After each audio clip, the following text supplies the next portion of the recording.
Dear students, I start with lecture 15 of 101 and 102. જે રીતે મેં તમને પહેલા કહ્યું છે કે જ્યારે તમે હવે કોઈ પણ લેક્ચરમાં આવો છો, મેથ્સનો આ નિયમ છે છોકરાઓ કે આગળની બધી ડેફિનેશન, થિયરીના સ્ટેટમેન્ટ તમને યાદ હોવા જોઈએ. તમારે શરૂઆતમાં જ્યારે આપણે સક્સેસિવ ડિફરન્શિએશન ચાલુ કર્યું છે તો શરૂઆતના 6 નિયમ, 6 થિયરમ, પહેલો થિયરમ છે, પછી બીજી એની નોટ છે અને બાકીના પછી સળંગ 5 છે. કુલ 6 થિયરમ છે. એ 7 ભાગમાં આપણે ડિવાઈડ કર્યા છે અને 8મો એમાં લિબનિઝ થિયરમ છે. જો તમને આટલું બરાબર ખબર હોય તો પછીના દાખલાઓ તમે સડસડાટ કરી શકો. એટલે તમે શું કરો કે એક કાગળ ઉપર એ બધા જ તમે એક કાગળ ઉપર લખી લો. જો તમે લખશો તો પછીથી તમને સમજવામાં બહુ સરળ રહેશે. અને જ્યારે પણ તમે નવું લેક્ચર શરૂઆત કરો સક્સેસિવલી, તો તમે એ પહેલા નિયમ જુઓ કે ભાઈ આમાં આનું ડિફરન્શિએશન શું થાય છે, એનું વિકલન શું થાય છે. Just you can do it by yourself. ધીરે ધીરે તમે કરતા રહેશો તો તમને યાદ રહેશે. ઓકે, હવે અહીંયા પણ એ રીતની જ વાત છે. હવે જે આ ગયા લેક્ચરથી આપણે સ્ટાર્ટ કર્યું છે, એટલે લગભગ 38 થી, જો મને ભૂલ નથી થતી તો હું તમને કહું 38, યસ ઇટ ઇઝ ફ્રોમ 38. 38 થી આપણે જે થોડોક ટોપિક આપણો ચેન્જ થાય છે અને જે સક્સેસિવ થી આપણે સિક્વન્સ સિરીઝ પર જઈએ છે, તો અહીંયા જે પણ ડેફિનેશન છે તમારે સતત યાદ રાખવાની છે through out your life in math. તમે જ્યાં સુધી ગણિત કરો છો ત્યાં સુધી તમારે યાદ રાખવાનું છે. અહીંયા 43 નંબર ઉપર જે ડેફિનેશન છે પહેલા વાંચો, ફરી સમજીએ અને આપણે આગળ જઈએ.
There are 3 more definitions on the board, so I suggest you to read it at least 4 to 5 times and write it at least twice. 4 થી 5 વાર વાંચો અને 2 વાર લખો.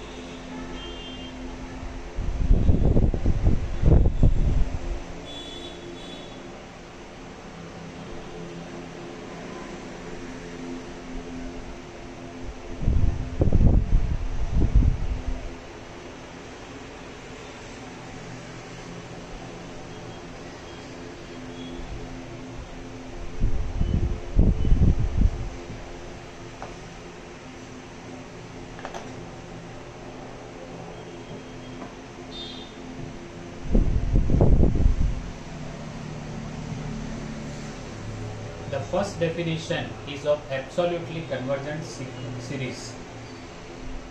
If sigma mod an is convergent, then sigma an is called absolutely convergent. The second definition is of divergent series. A series which is not convergent is called divergent. And the third definition is of semi-absolutely convergent series. If sigma an is convergent and sigma modulus an is divergent, then sigma an is said to be semi-absolutely convergent.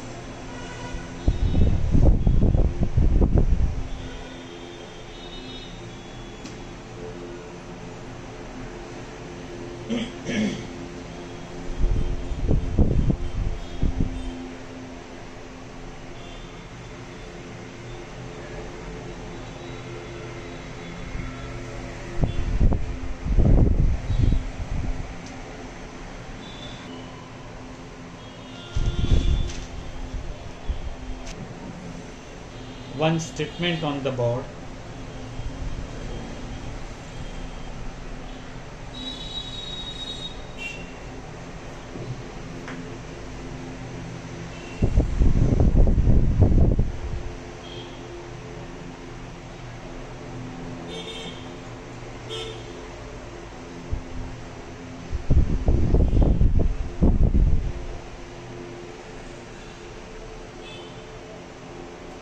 A series sigma an with positive terms is convergent. Then prove that limit n tends to infinity an equal to 0.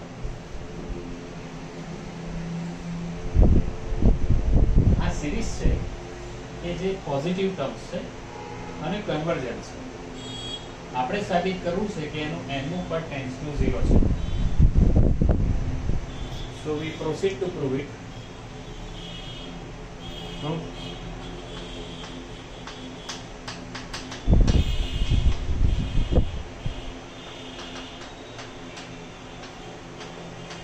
Here sigma an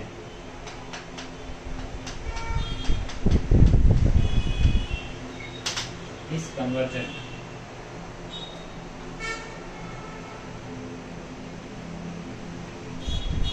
If Sn equal to a1 plus a2 plus an. Now we apply definition. Then for given epsilon positive,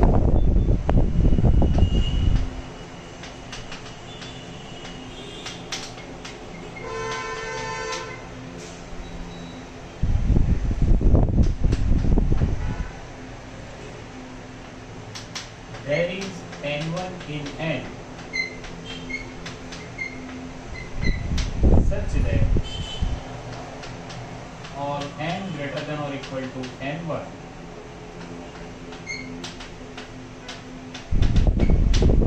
then Sn minus S is less than epsilon by 2.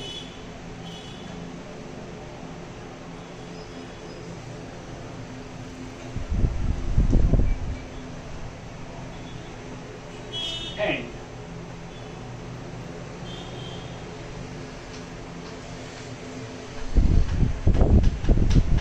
n2 in n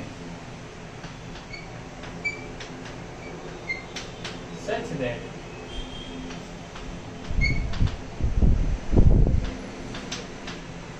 Sn minus 1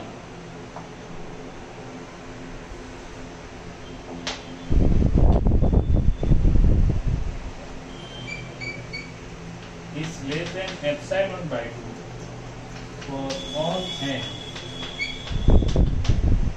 greater than or equal to n. એટલે આપણે આ રીતે લીધું છે. And obviously કે આ convergent છે. Limit n tends to infinity Sn equal to S.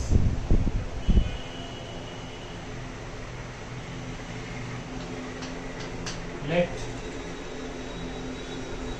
so આપણે ખાલી ડેફિનેશન એપ્લાય કરી છે, એમાં બીજું કંઈ સ્પેશિયલ હજી સુધી નથી કર્યું. હવે n0 એવો લઈશું કે જે આ બંનેમાં મેક્સિમમ હોય.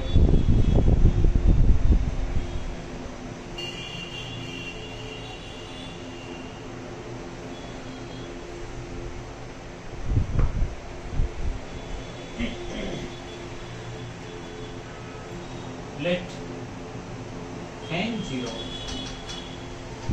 equal to maximum of n1 and n2. Therefore, all n greater than or equal to n0 modulus an. હવે જો આપણે આને છે ને ટેન્ડ્સ ટુ 0 બતાવીશું. મારે તમને અત્યારે બીજી પર એક ખાસ વાત કહેવી છે, બટ પહેલા જોઈ લેજો. હવે આ તમને ક્યાંથી મળશે તો તમે જો તમારી નોટમાં એ તમને 42 ઉપરથી મળશે. આપણે 44 છે ને એવું 42 હશે ત્યાં. તમને આ બન વેલ્યુ મળશે.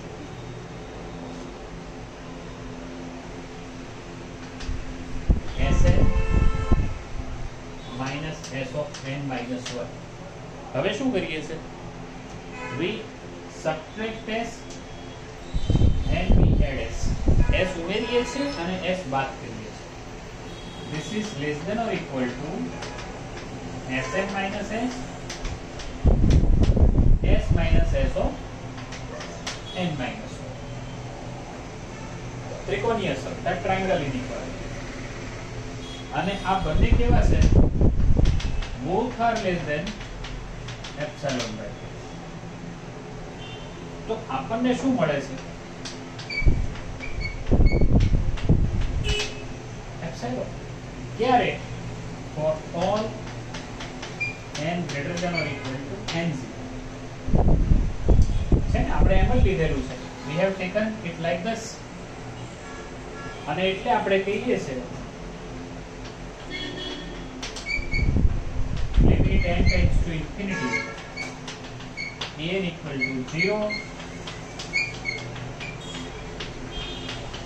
and therefore true. માટે અહીંયા સાબિત થાય છે. જોઈ લો ધ્યાનથી, પછી આપણે આગળ જઈએ.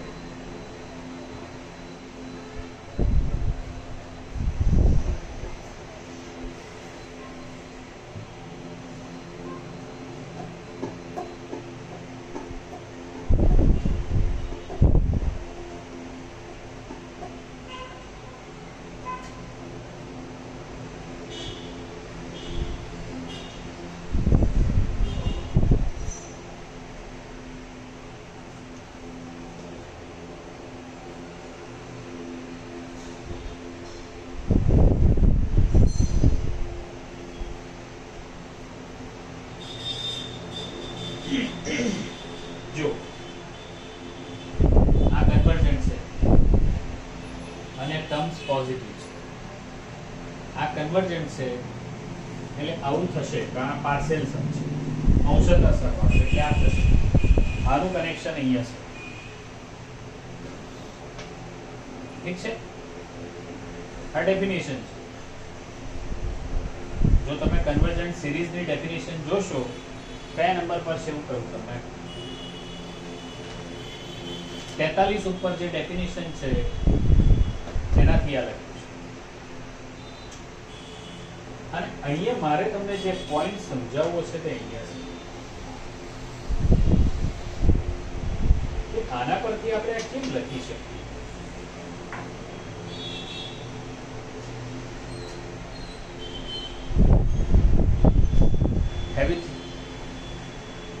Have you think that why we can write for given epsilon positive it happens? How કેમ લખી શકીએ? Any idea? જો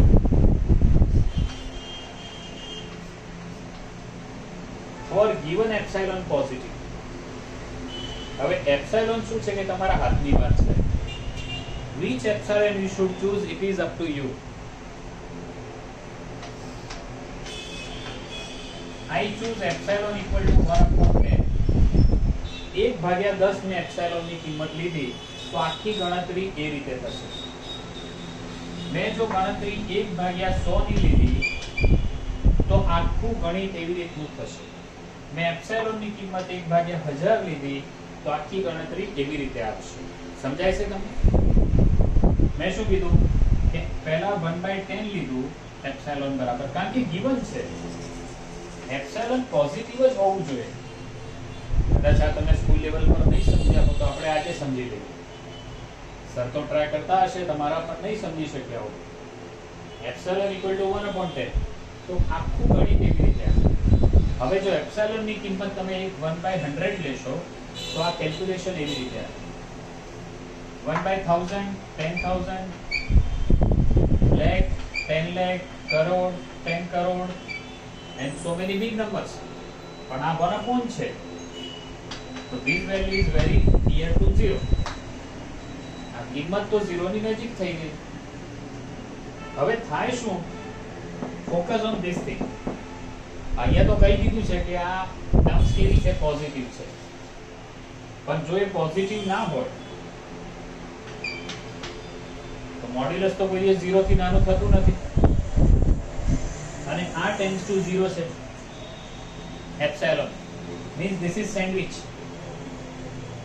0 થી નાનું થઈ ના શકે, 0 થઈ શકે, અને આ ધારો એટલું નાનું થઈ શકે. સમજજો બરાબર. Epsilon can be small at your choice. તમે વિચારો એટલો નાનો થાય તો એનો મતલબ એમ કે આ કિંમત શું હોય, એ 0 હોય. ક્લિયર? અહીંથી એને બાઉન્ડેડ થઈ ગયું છે, અહીંયાથી નાનું થતું જાય છે. સેન્ડવિચ એટલે એને 0 થયા સિવાય છૂટકો નથી. આ જ વાત તમે જુઓ કન્વર્જન્ટ સિક્વન્સની ડેફિનેશનમાં છે, આ જ વાત કન્વર્જન્ટ સિરીઝની ડેફિનેશનમાં છે, જે મેં 43 નંબર કીધું છે. ક્લિયર? સૌથી પહેલી 38 નંબરની જે ડેફિનેશન છે 38, યસ ઇટ ઇઝ 39, એમાં પણ આ જ વાત છે. ક્લિયર? તમે જોઈ લો, સમજો, અને મારી જે આ મહેનત કરું છું એને તમે ઉગાડો. તમે તમારું પણ ઉગાડો, મારી મહેનતને પણ ઉગાડો. ઠીક છે? સમજો બરાબર.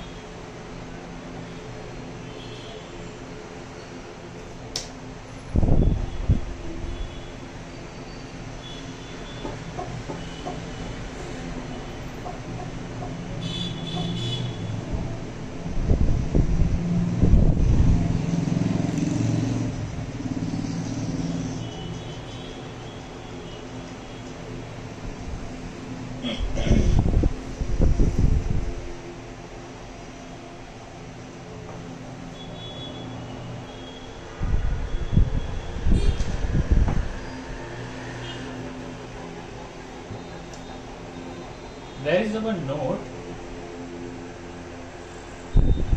Converse of the above theorem is not true. As sigma n equal to sigma 1 upon n is divergent, and n equal to 1 upon n with limit n tends to infinity when n equal to 0.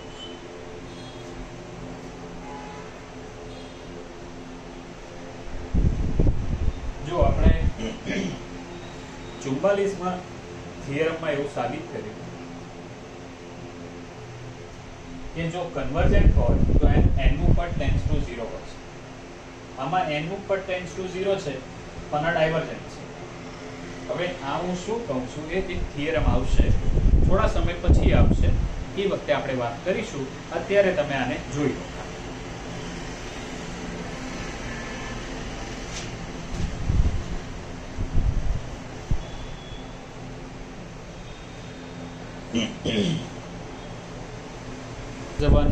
There is a one statement of theorem on the board.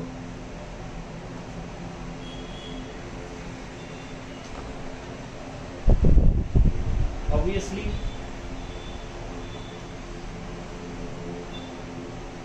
let's see is constant.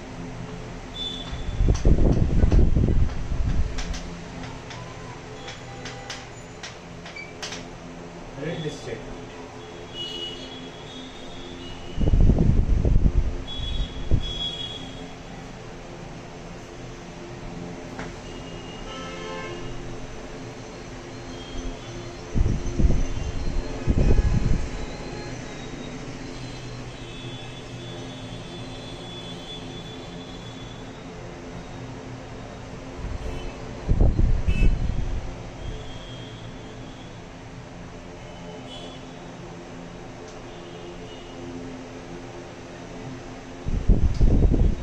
If sigma an and sigma bn are convergent series, then prove that their summation or difference, and if we multiply it by some constant, then also they are convergent series.